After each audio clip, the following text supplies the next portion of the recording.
পশ্চিমবঙ্গের সর্বোচ্চ উঁচু পাহাড় সান্দাকফু। সেখানে পৌঁছালেই দেখতে পাবেন মাউন্ট এভারেস্ট, তার সঙ্গে দেখতে পাবেন কাঞ্চনজঙ্ঘাকে সব থেকে কাছে। আর সবগুলো পাহাড় একসঙ্গে দেখে মনে হবে একদম স্লিপিং বুদ্ধা। আর সেটাই দেখার জন্য আমরা 3 দিন ধরে ট্রেকিং করছি। আজকে আমরা যাব কালিপকরি থেকে সান্দাকফু। আর যারা পাহাড়ে ঘুরতে পছন্দ করেন তাদের একবার হলেও সান্দাকফু আসা উচিত। আর সান্দাকফু ট্রেকিংয়ের খুঁটিনাটি তথ্য আপনাদের সঙ্গে তুলে ধরবো।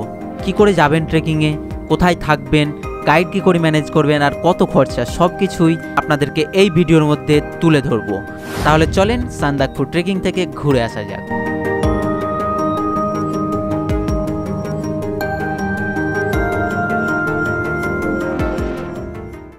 आज का ट्रैकिंग शुरू हो रहा है और प्राय 7.5 কিলোমিটার আমাদের কাছে হাঁটতে হবে। সান্দাকফু 6 কিলোমিটার।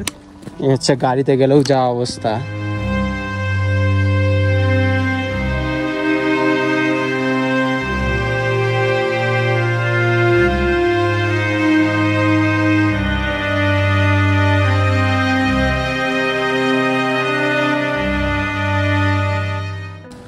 এই সামনে চলে আসছে ল্যান্ড রোভার, দেখো 18 গাড়ি, 18 সালের।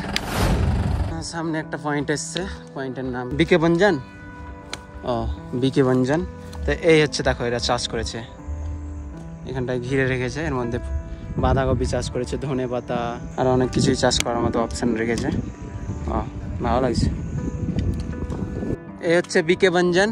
আর আমাদের ডেস্টিনেশন সেই পয়েন্ট, পুরো সেই পয়েন্ট সান্দাকফু, যেখান থেকে পুরো 360 ভিউ পাওয়া যাবে। মানে এটা হচ্ছে টপ চূড়া, এখানকার যতগুলো পাহাড় আছে তার মধ্যে টপ চূড়া এটা। এখনো অনেকটাই পথ চলবো বন্ধু আমরা। নেপালি ঝান্ডা দেখো, পুরো নেপালি আন্ডারে আসছে। তো এখানে চলো, এই চারিজাকে একটা টি ব্রেক নিব আমরা। एकदम जिंजर टी, जिंजर টি। ও বুদ্ধিস্টদের ধর্মস্থান, আর তার সঙ্গে ভিউজ, গাইস ভিউজ, মাথা নষ্ট ভিউজ। ওয়াও, দারুণ। এখানে দুটো রোড বেরিয়ে গেছে দেখতে পাচ্ছ। এই রোডটা চলে যাচ্ছে গাড়ি দিয়ে, এই রাস্তাটা, হ্যাঁ। আর এইটা হচ্ছে ট্রেকিংয়ের জন্য। তো আমরা চুজ করলাম এই ট্রেকিং রোড। আর তার সঙ্গে এই রাইট সাইডের ভিউজ, অসাধারণ ভিউজ পাবে এই রোডটা দিয়ে গেলে। দারুণ। অনেকেই এগিয়ে চলে গেছে অনেকটা উপরে। আমাদের এখন ফার্স্ট এই টপ চলে যাব, তারপরে আবার ডাউন হয়ে ওই সেই উপরে যাব সান্দাকফু। সেই ডাউন বিকে বঞ্জান, ওখান থেকে এতটা উপরে উঠে গেছি এখনো। পুরো স্ট্রিপ রোড, থাকান তো আসছে কিন্তু ভিউ দেখে চলেও যাচ্ছে। এখনো এই রাস্তা দিয়ে উঠে সেই সামনে স্ট্রিপে উঠবো।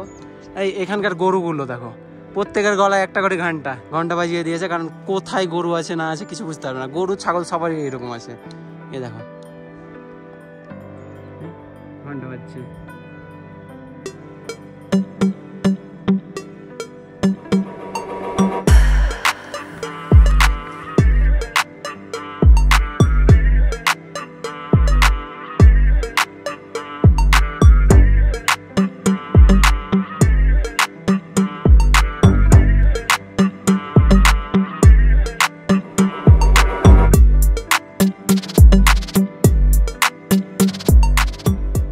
আবার এই রোডটা এসে এই গাড়ির রোডে কানেক্ট হয়েছে।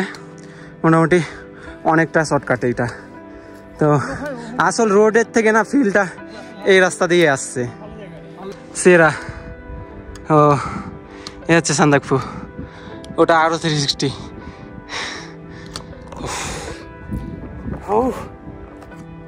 কামান আলি কামান। সেই পয়েন্ট দেখা যাচ্ছে, ওটা হচ্ছে কালিপকরি। ওইখান থেকে আমরা স্টার্ট করেছি এই পয়েন্ট। ও 10,500 ফুট উপরে উঠেও মাটি, দেখো এটা, এগুলো সব মাটি। ও সব মাটি। গাইজ এই সামনে দেখো বাইক নিয়ে চলে এসছে। লোকাল মনে হচ্ছে নাকি? আরে ভাই, হান্টার নিয়ে চলে এসছে।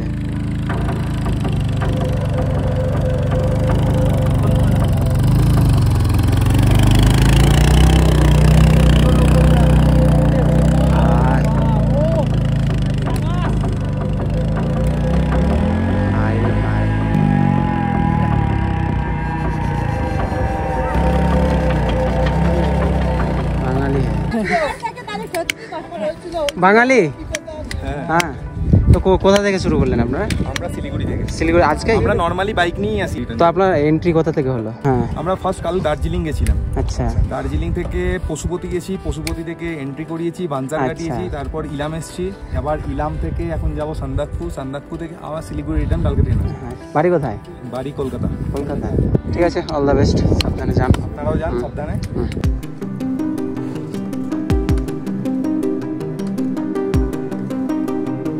মেন টাপ পয়েন্ট এটাই, চলে এসেছি। পুরো স্ট্রিপ একদম সান্দাকফু পর্যন্ত, প্রায় 1.5 কিলোমিটার। সব থেকে টাফ, তো মজা আসছে কিন্তু গাইজ।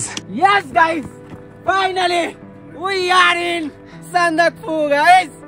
ফাইনালি অনেক চ্যালেঞ্জের পরে, কঠিন রাস্তার পরে পৌঁছে গেছি Sandakphu guys. 0 kilometre Sandakphu, 21 kilometre Phalut. এটা যাওয়ার ইচ্ছা ছিল কিন্তু হাতে খুব কম সময় আমাদের, দাদারা সার্ভিস করে। দেখতে পাচ্ছ একটা আলাদাই ক্রেজিনেস, আলাদাই আনন্দ লাগছে। 31 কিলোমিটার ট্রেক কমপ্লিট। জানি না কি হবে, এত কষ্টের পরে আমরা সানসেট সানরাইজ দেখতে পাবো কিনা, আর কাঞ্চনজঙ্ঘা আর মাউন্ট এভারেস্টের ক্লিয়ার ভিউ পাবো কিনা। ওয়েলকাম করছে। এই সামনে দেখতে পাচ্ছ, এটা হচ্ছে শেরপা ও হিল টপ। ওয়াও, উপরে দিয়েছে কি লাভলি সান্দাকফু। এই কাপের দাম হচ্ছে 30 টাকা করে, কিন্তু এখানে বসে দার্জিলিং চায়ের ফিল পাচ্ছি, একদম সেম। আমাদের হোটেল হচ্ছে আলে। সান্দাকফু থেকে 1.5 কিলোমিটার যেতে হবে।